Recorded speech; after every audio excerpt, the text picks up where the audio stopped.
Oh, geez, that's awful. That is awful. Yeah, it's just it's a tragedy, but at least, she lived 92 wonderful years. No, I know not all of them, but hey, nobody lives the eulogy? Yeah. No, I would be glad to do that for you, and please let us know if there's anything at all we can do.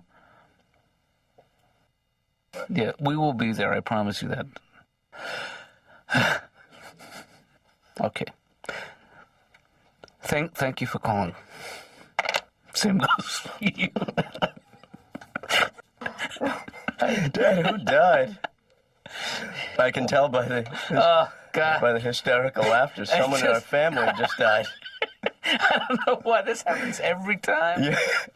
I remember the last laughing fit you had. Oh, God, I'm sorry. Yeah. Estelle. Oh, Estelle died? Yeah. Who is she? What are you talking about? Morty's wife. Who's Morty? Morty is my second cousin, once removed, or twice removed. That's too far away from me, Dad. I don't think I've ever met Morty or Estelle, have I? They used to come over Thanksgiving, Passover. Anyway. Oh, that's too bad. Yeah, you seem so upset. Well, we were close. Yeah. Very close. Yeah. Very close to hysteria there for a second. Why do you laugh at somebody else's demise? I don't understand that. I mean, there's something about, I guess, 1 minute they're alive, and the next minute they're dead. It's like slapstick.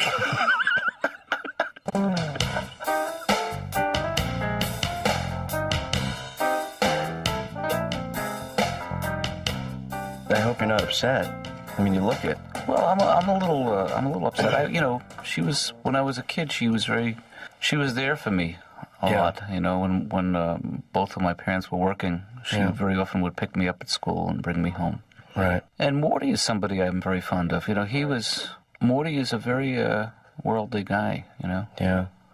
If that's what incontinent means anymore.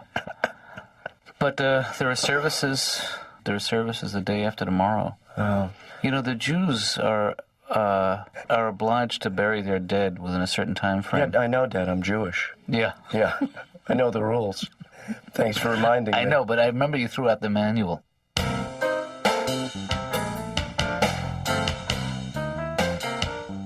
Okay, let me phrase it this way. Let's put it into the hypothetical, okay? Let's say Dr. Katz was going to have a party. And at this party, he was allowed to invite one of his patients. Do you think that there was any chance at all that I would be the one patient he would invite, or do you think that I would be in the top 5 patients he would invite? Or do you think he would say something like, no, he's not coming? Is that, he's not going to be there? Which of those do you think would be?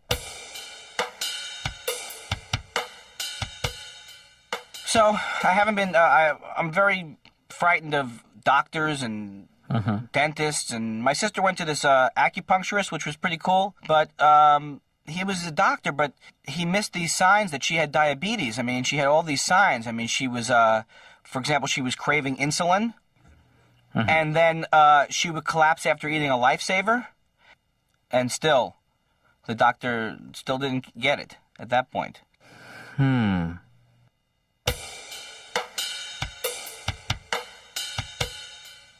Tell me the whole thing again, Andy. I went out with this woman for 2 months, and then we didn't have any sex, and I asked her, why aren't we having any sex, which is always a good come-on line. And she said, I can't have any sex with you, Andy, because I'm impotent. And I said, impotent, don't you mean frigid? And she said, sure, whatever it takes. That too. Yes, is what she said. Alrighty then. I can't get enough of the women, though. I can't get any of the women. So I think you can see my process of elimination. I can't get any of them. When I was a kid, I hated musicals. I couldn't stand when I go to the theater and there'd be a musical, and I hated musicals when they tell you what they're going to do. Right. They always say, we're going to dance and sing and do everything. Well, then go ahead and dance and sing and do everything. It's like those rock groups in the early 60s. They would go, we want to rock and roll. Well, go ahead and rock and roll then. You've got the instruments and the amplifiers. Who better than you? Maybe I'm a little too upset about this, but it's starting to stick in my craw, wherever that would be located in my body. That's right next to your druthers. I used to have an agent and a manager, and then I had a lawyer, and then I used to pay some guy 2%. I would call him up, and he would say, "It's not you, Andy. This business is screwed," for 2%. And it was well worth it, is how I felt about it. Well, you're in a business, Andy, where representation is critical. You need to have people who have your interests at heart. But do you think it's a bad sign if you're talking to your lawyer and right in the middle of talking to him, your lawyer says, hey, look, I'm no legal expert. Is that good? Is that a bad sign? Not necessarily.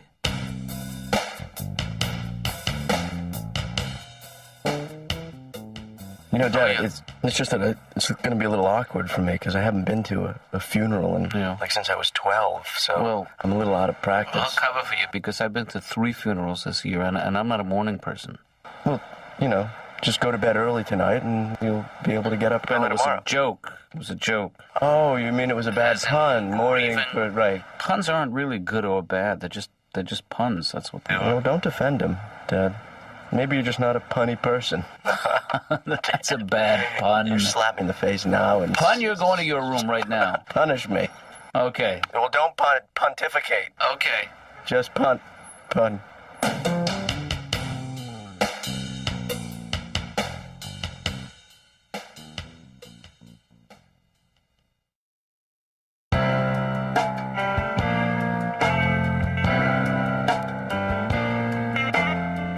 Hey, Laura. Yeah? I'm going to be in a little late tomorrow morning. Oh, me too. Well, I have to go to a funeral. Oh, I'm sorry, Dr. Katz. Yeah, well, thank you. It's going to be a tough one because, this is my 3rd funeral this year, and I'm not a morning person. Is that a joke? Yeah. Why, didn't it I seem don't think that's appropriate at a time like this. Do you think it's a bad joke or just an appropriate time for a joke? Both. You can only choose one. I'd have to go with bad joke. That hurts.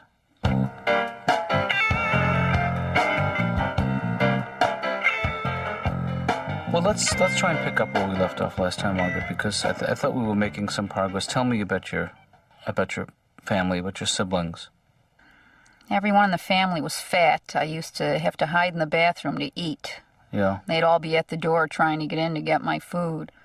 We just want to wash our faces. It was like the night of the living dead. Mm-hmm. I'm telling you, it was a very scary childhood. My mother has home movies you got to be 18 to get into. There's one of a barbecue. If you look real close, you can see Hitchcock sitting at a picnic table. Odd. Weren't you talking last time about your Uncle Joe? Oh, Uncle Joey. Yes. Jeez. Ate nothing but food additives. He was always real shiny like a sausage casing. Right. You just want to stick him with a fork. You knew a fennel seed would come flying out. Disgusting human being. Couldn't get a sentence out without, belching. So, Mark, how you doing? Geez, you're looking good. Yeah, you too, Uncle Joey. Yeah, shiny guy. But it's good that you're getting out. You're seeing people, you're taking chances. Yeah, I went out to dinner with a Marine last weekend. Mm-hmm. He looked across the table at me and he goes, I could kill you in 7 seconds. I go, oh, well, I'll just have the toast then. I like him, though, because he fights. Yeah. Everywhere we go, he picks a big fist fight. I love fights. Really? Well, I don't like the actual fight. I like the loose change on the ground afterwards.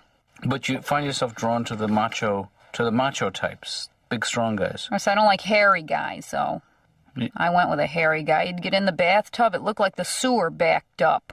Ooh. All that fur floating on that water made me want to snap a cigarette butt in there. Where do you meet these guys? I mean, do you go to bars?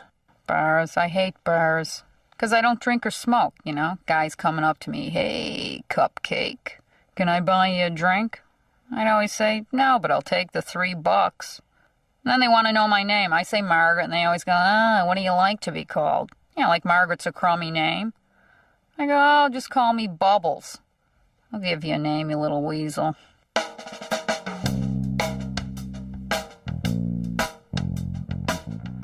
You know something? I used to actually be very uncomfortable with the idea of being buried. Yeah. I thought I wanted to be cremated, but then there's a certain kind of symmetry about regenerating life with the decaying of your body. That's disgusting, Dad. I'm not saying we should do it today. Right. Does he accept gifts at all? Would it be inappropriate to find out when Dr. Katz's birthday is? And do you think sending a present would be an appropriate gesture? That's the kind of decision you will have to make about your father someday. You know? About what? How you should be buried? Whether I should be buried or cremated or who knows by the time I die. I think you should make the choice, Dad, about the way you want to be buried. Well, I'm telling you now, I'd like to be buried nicely. Okay, well, I can't afford that. Yeah. Remember when Uncle Phil died? Yeah. Yeah. That was great. Okay, when you're saying to me, get away from me, now are you talking to me as like a patient, like this area is not for the patients? Or are you saying, Andy Kindler, you get away from me?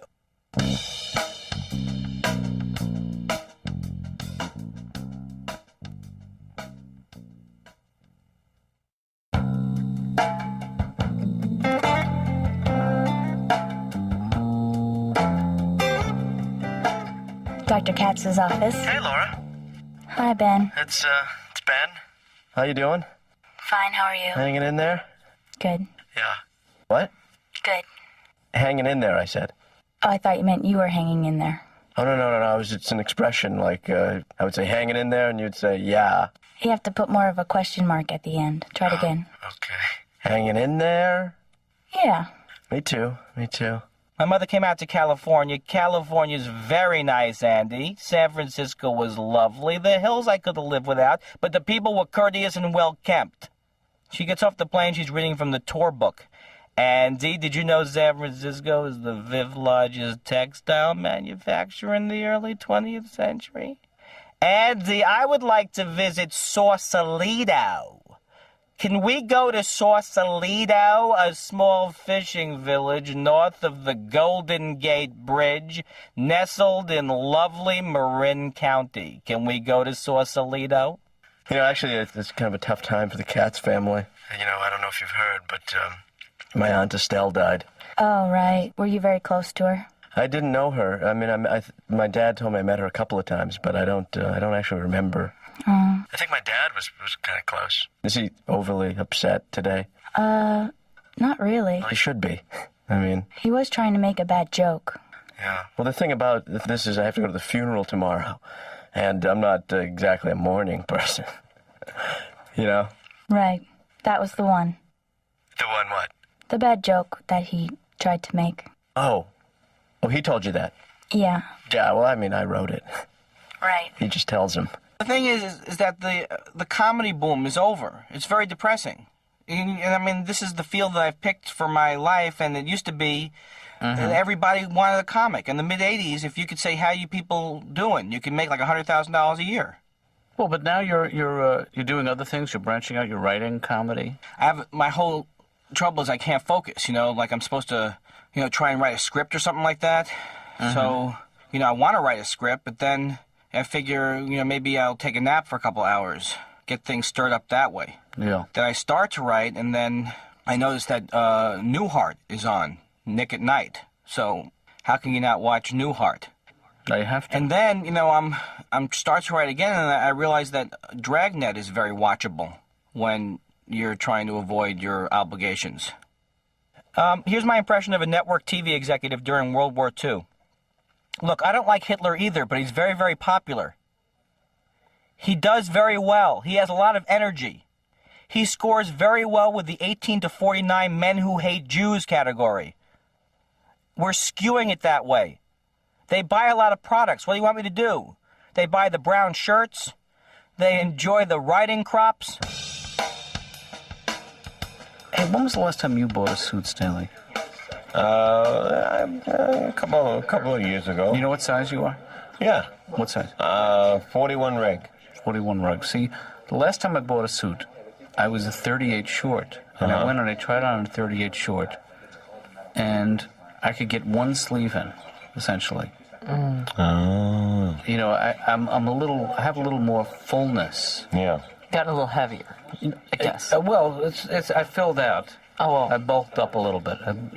You know what's a good thing to do for that? What's that? It sounds outrageous, but go for like a higher number. Like instead of 38, go like to a 40 or a 42. Well, this is what I was going to tell you. Is this woman who was selling me this suit? She kept saying to me, and she was belting it out in front of everybody. She said, "Well, the problem is, Mr. Katz, you're a portly gentleman. If you want to wear 38, you have to wear 38 portly." Oh. Is there really a portly size? Apparently, but I am not. Would you ever describe me as portly? No. Never. No. Never. No, I'm not a portly guy. No. So I said, stop it. You said that to her. I said, stop it. Good. Good. I don't need that. Did she? She's probably projecting. Was she portly? No. She was felt. Oh. She was made out of felt. Maybe she was... Did I say felt? You know, sometimes when women get really aggressive... Yeah. It's really that they're kind of like coming onto you. Sometimes some women do that. They get like really aggressive. Yeah. And then they're testing you to see if how far they can push you. Yeah, and see if you like that, basically. If you like being bossed around. No, wait, does it always mean that? Because women come on to me like that a lot. They're always it doesn't yelling always at mean me, and that. it doesn't always. It doesn't always mean. What about when they ticket your car?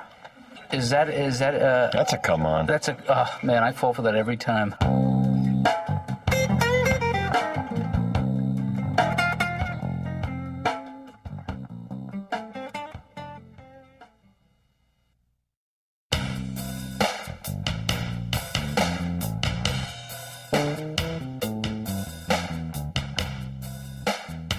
You know, those salespeople, they hate their jobs. Yeah. I remember the last job I ever tried to get in the normal workforce. Guy told me I had to wear high heels. Right. I said, well, I'll wear the high heels, but I'm going to need a handicapped parking space. Mm-hmm. I like that one store, that Ann Taylor. They're a little pushy there, though. Yeah. Get in there, they follow you around, rush me in and out of that dressing room. You know, I get in that dressing room, I like to stay a while. It's nicer than my apartment. So I'm in there like 10, 15 minutes. She comes knocking at the door. I go, what? You been in there a while, are you okay? I opened the door a crack. I said, no, could you get me some toilet paper? What does she think I'm doing in there? Oops. Margaret, I'm sorry. You know what the music means. We're going to have to stop now. I know our time's up, but... Nope. Gotta go.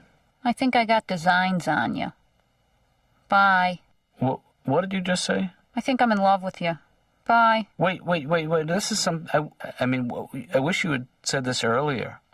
Well, then we would have had to talk about it. But we do need to talk about it. Well, okay. But, you know, we can't do it now because our time is up. But we have to talk about this issue next session. I think you should chip in half, though. Why is that? If we're talking about our relationship, isn't that a couples session? Well, technically, but it's really more about what we call transference in this business. Don't worry, I'm not going to stalk you or anything. Well, that's good.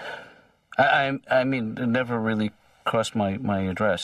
I never addressed that issue in my mind. But I have to get going now because I never go directly home. You know what I mean? I don't know why I'm telling you this.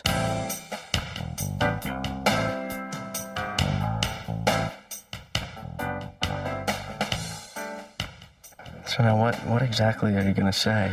I was going to ask you. I usually try to open with a joke. But I don't think I'm going to today. No. I think what I'm going to do is I'm just going to talk about Estelle, you know. Yeah, well, that would be a good person to talk about. Yeah, because it is her funeral. That's true. I got to acknowledge it somehow. Yeah, I would say touch on her. Hey, Ben, isn't that cousin Sheila's husband, Larry? You remember him? That's the guy that used to put on the magic shows at the family gatherings. Right. And he'd make me be his lovely assistant, you know? Yeah. I hope he doesn't try to saw the casket in half. Dad, don't make us laugh. Okay. That's not right. Not here. Oh, man. This is a depressing event here. I don't care what anyone says. And I haven't even done my eulogy yet. Oh, I think they asked me up to the... Yeah, you're going to have to go up now. I'll stay here. Unless you want me to be your lovely assistant. Nah, that's all right. All right, you go up. Knock him dead. Okay. Okay.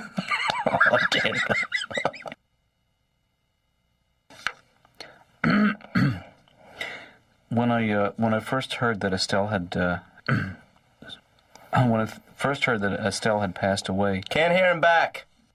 Ben, if you can't hear me, come a little closer. I'm sorry, folks. When I first no, I thought of when I first heard that she had passed away. I thought of her life, and Estelle had 92 great years, and by my count, that's 92 great years. I'm sorry, I lost my place here. I remember her love and her laughter. And her love of laughter. Mayday, Mayday. Estelle was a remarkable woman. In her lifetime, she accomplished so much and did so much for so many people in her 92 years. Which, if you break it down, it's not that much considering how long she lived, but still, wrap it up. She did a lot. I know what the music means. Oh, Dad. How'd I do? I thought for sure you were going to turn it around, but you didn't. I mean, I've never heard a eulogy before, but I think it's safe to say that was the worst eulogy ever given. At the after party, we're splitting up. That's all there is to it.